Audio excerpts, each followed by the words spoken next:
Ako si Popo, mabigat, pero gusto rin umangat. Kaya tara, samahan niyo ako.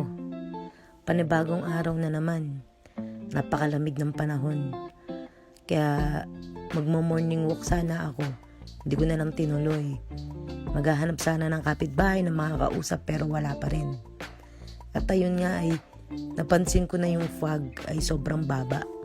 Kaya pala ako, iba yung lamig ngayon.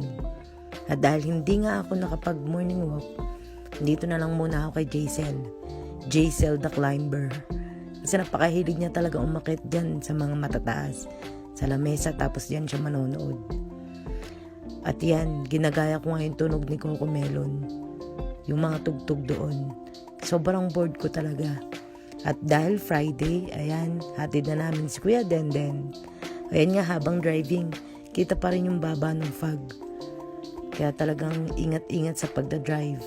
At pagkahatid, ayan, kain na. Higadilyo at saka tinola. Napakasarap ng luto ni nanay. Namiss ko talaga yung luto ni nanay. At dyan, kumakain na ako. Namiss ko naman dyan si Ma'am Donna at saka si Ma'am Emily. Kasi dati nagtuturo pa lang ako, sila yung lagi kong kasabay.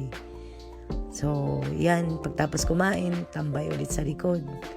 At yan, hapon na. Ganong kabilis natatapos ang araw ko.